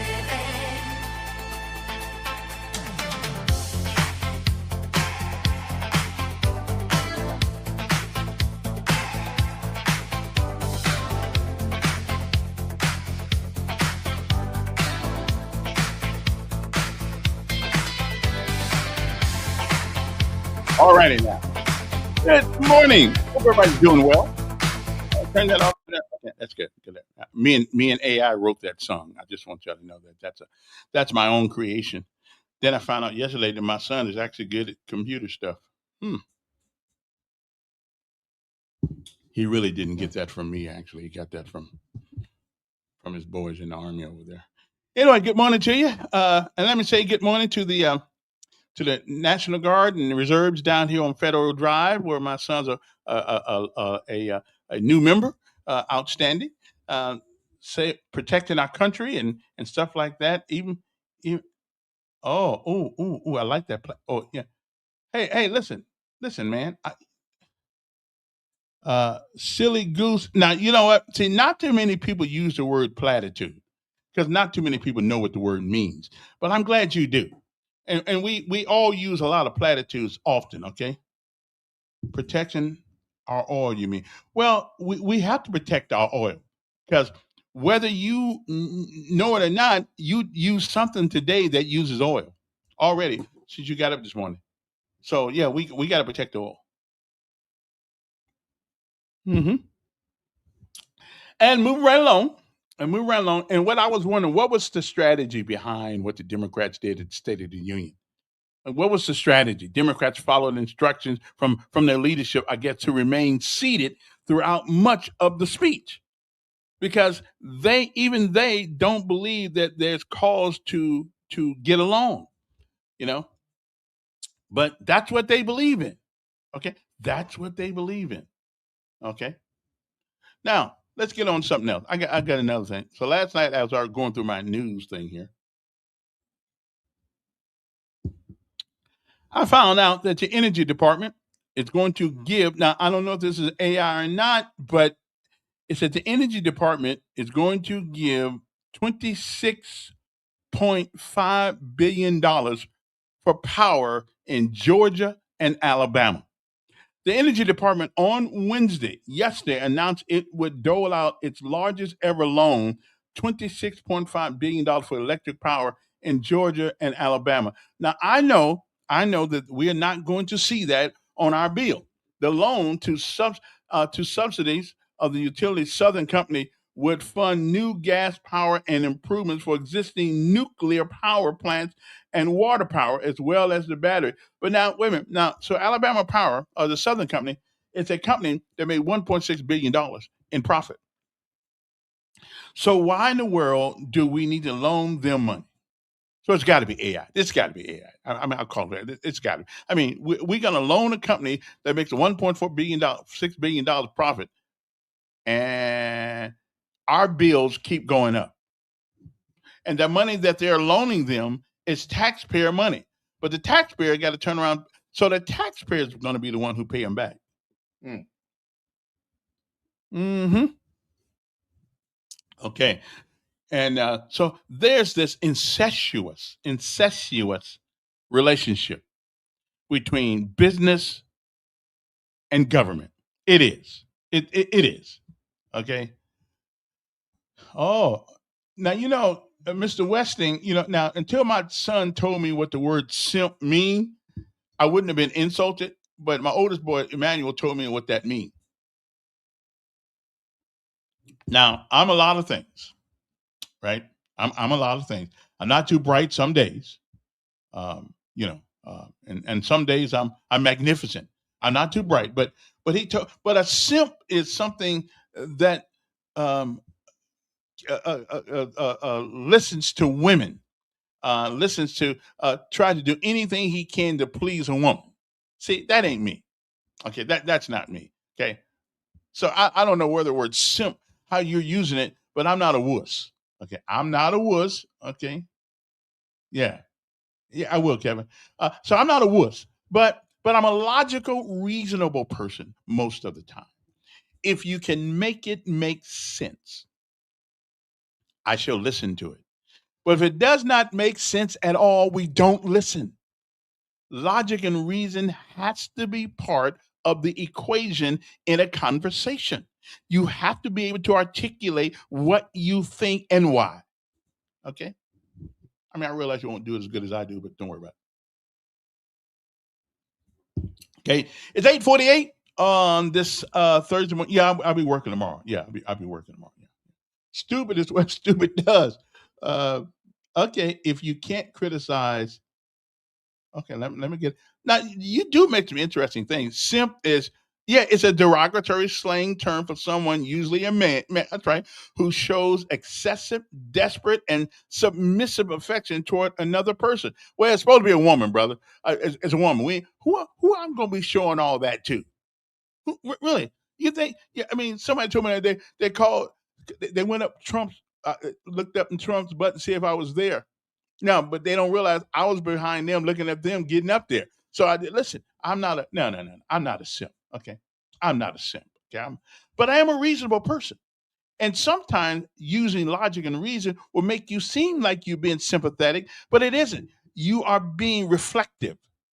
Take the information in, sort it out, and see what's there. But I ain't a simp now. I'm gonna call my son. See, wait, hold on. What's my son number? Okay, yeah, no. He called me a simp one time, and I thought it was something nice. So I said, thank you. See, I didn't realize he was dogging a brother. Oh, here we go. Here we go. Another meaning is one-sided devotion to someone who doesn't show same affection to you. Okay. Okay. Now I don't personally think the president owes me any affection at all. I mean, if he wanted to be affectionate with me, I'd have to. Okay. I'm going to make you guys a promise. If I live and nothing happens, because you never know when you get this age, you never know. I'm gonna get the president on the phone one day. I'm gonna use some of my congressional contacts, and I'm gonna get the president on the phone one morning. I'm gonna start working on that real soon, and me and him gonna have a conversation. We're gonna see who the simp is. Okay, I got you. Mhm. So it's gonna be me and Trump. The whole nation will be looking at Elk Dog and the Trumpster. Okay. You're ignoring the faults of your own party. I don't have a party. I don't believe I don't belong to Democrat and I don't belong to Republican. But if somebody put a gun to my head and said, you have to join one, I'd join the Republicans. Okay. And even that's unfair pressure. But I'm closer to what they believe, but not totally. Not totally. Okay. Republicans sometimes act really, really meaningful and powerful, and what comes out of their mouth is not what comes out of their action. Okay. Well, I don't know who I guess you're right. So the Democratic voters are simps for the Democratic Party, right? Yeah. That's part ain't done nothing for them in years. You're absolutely right. Except talk a good game. See, I like Republicans. Republicans don't promise you anything and they keep their promise. Democrats promise you everything and don't keep one. Because the ones they make are most of the time out of fantasy land. Okay? So I'm with you on that. Yeah. And again, I don't have a party. I really don't. I vote most of the time Republican because the what's on the plate of the Democrats I cannot stomach. Okay, but you got to vote for somebody. Now I'm more of a centrist libertarian than I am anything else. Okay, so I don't care about what the parties are because they all stick the meat to you. Good morning. Calvin. Yes, sir. Now, other than you talking about the transgender folks and all that, and boys being the girls and all that, blah, blah, your normal routine there on that part. Mm-hmm. What about this party? Have you all wrapped up in their what you call it, philosophy? Yeah. Name some things that affected your life since Trump been in there for a whole year now. What have you done? I ain't want to hear about the border and all that stuff right there. I'm talking about that's not a big deal. But that's not a big deal. That affects you personally, huh? Well, I don't look for the government to affect me personally. I don't look for the president to affect me personally. But as a culture of Americans, listen, it feels good to be. Let's talk about what he's doing for you, sir. I'm not want to hear nothing about. It's not about me. The crime and all that stuff that they hadn't identified in this crime that's taking place by these immigrants, aliens, or whatever they want to call them. Well, I want to hear something. I'm not against. I want to hear you name those 5 things. I gave you a list last week, a week before I had. I don't remember, about a month ago probably. To name 5 things that Trump have done for you, where you can go shopping and say, "Oh, the price is going down." Matter of fact, Calvin, gas going back up, brother. It always goes up and down. Always. It's creeping on back up a little. Takes higher than normally. No, it hasn't. Now, gas used to be almost $4 a gallon. I need to go check on the eggs. See if the eggs going up a little bit too. Probably. I got some eggs the other day. They was pretty good too. How about the small eggs though? Yeah. About the small eggs. So let's talk detail. Let's get detail. What have he done for you, sir? That's your philosophy. Philosophically, philosophy. Well, let me ask you anything. When we woke up this morning, did you happen to see any United States flag turned upside down? You trying to go in the bushes on me right now? Ask you? Let's take the trigger out of our hands. Why are you changing to say what the hell the flag got to do with what we're talking about right now? See, okay. Here's what I'm going to do. What they giving? What they gave Jesse Jackson some kind of special treatment or something? No. Since he died, has he being treated like a Charlie Kirk for his the flag? Listen, halfway down or whatever. Are you getting in that kind of treatment? Listen, I'm going to agree with you. I think they should have. Trump said that's his buddy. He said, "I love myself," and he should have got. But the House of Representatives. So he should have shown some love then. But the House of Representatives, after Kirk died, and everybody raised so much sand about that, they changed the rules of who gets it and who doesn't. I don't know exactly what they changed. He Hey, he didn't bat eye the other night when he gave everybody special treatment at his little Yeah, but ceremony the other night. that's not laying in state at the Capitol Rotunda. I'm just saying now Yeah. he took time Yeah. to recognize the hockey players and all these people and Because they giving everybody represented the special United- treatment. So they Jesse represented the don't United deserve a States. day. Yeah, they represented the Jesse United doesn't States. Jesse doesn't deserve a state captain. I think he does. I think, but Huh? again, But didn't you hear Trump say he loved Jesse and him and Jesse go way Again, back and the him and president Jesse does both not- didn't care about Obama? Okay, now listen. The president does not manage the White House. That's up to Jeffries and all those folks. The president didn't do that. Yeah, hey, I gotta run out of time. But yeah, I think he deserved to lie in state. I really do, and I think that what's his name deserved it too. I think that Charlie Kirk deserved it too. Rarely in my lifetime have I seen an individual outside the military be willing to put their life and limb at risk to celebrate and to participate in what this country is supposed to represent. Rarely, except military people.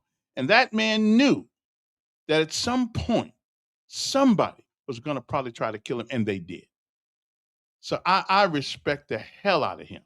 And I think what we did for him, it was an honor to have him in our midst for just a little while. He wasn't but 30-something years old. So, and I think Jesse Jackson, because of his courage, because his willing to go in harm's way, deserved the same thing. But because people raised so much hell about Kirk, the House changed the rules. But I'm going to find tomorrow. I'll have the answer for you what rules they actually changed. So they didn't do it for Jesse Jackson. But I think the president could have made a declaration of sorts, But because Jesse was like a national symbol of America, he really was. He really was. And I think it's a shame we didn't do it. But again, I have to find out what because Jeffrey is. I believe he's the majority leader in the House now. So we'll find out what that was on. Self-reflection is crucial, and cognitive dissonance is real. Okay. Well, are you going to benefit from that? Or what is it? Should you have split? Jesse shouldn't have spit in white people's food. Well, hey, I don't have time for another call, friends. I don't have time for another call. Sorry about that, because I got to go. But a lot of things that were done to Jesse shouldn't have happened either. But I love you to Greg. But a lot of things that happened to him shouldn't have happened either. So we're not gonna keep going back in time. We're talking about these times. A lot of things happened to him and people like him should have never happened either. So, oh yeah, I am in the wrong tax bracket. Charlie Kirk got paid for what he did. God didn't like trickery and sent him to hell. Well, I don't know that. You don't know that. All I'm trying to figure, if he did go, I sure am not trying to meet him there. But I don't know that, and you don't know that. And somebody once said that it's not going to be surprising who's there. Okay. What's going to be surprising is who isn't.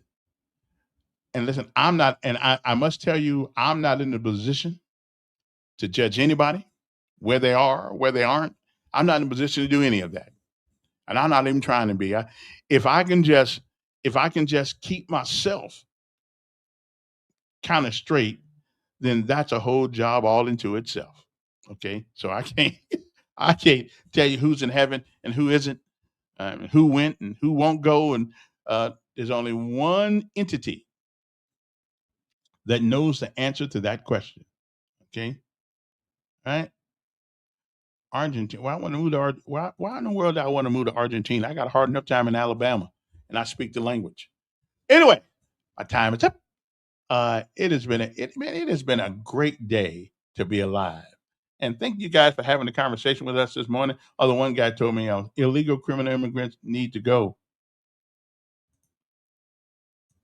Okay, I mean, no, who can do? Matter of fact, they can take some of our people with them, our criminals with them. As a matter of fact, they need to go too. Anyway, morality, principles concerning the distinction between right or wrong, or good, bad, or evil behavior. That is what morality is. But it is the principle. That's why I asked you about philosophy. Philosophy is about the principles by which you believe in. Okay. And everybody has a philosophy. Even if you don't know what it is, you believe in something. Okay. Like we all do. Anyway, gotta go. So you guys hang loose. Hopefully tomorrow we'll see you. Okay. And remember,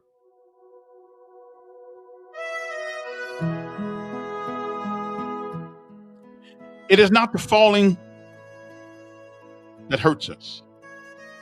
It's the falling down and staying down that hurts you. The strength comes from falling and getting up every time you do. So remember this.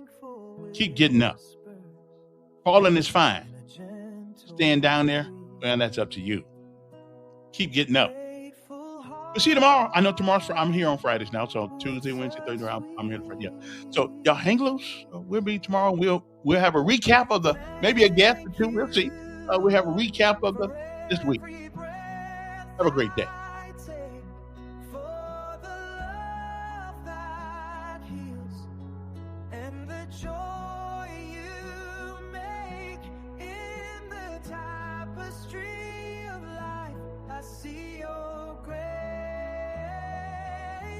Every moment filled with your warm embrace.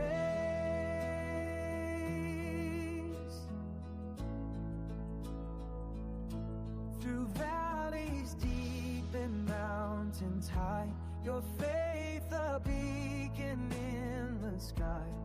Every trial with lessons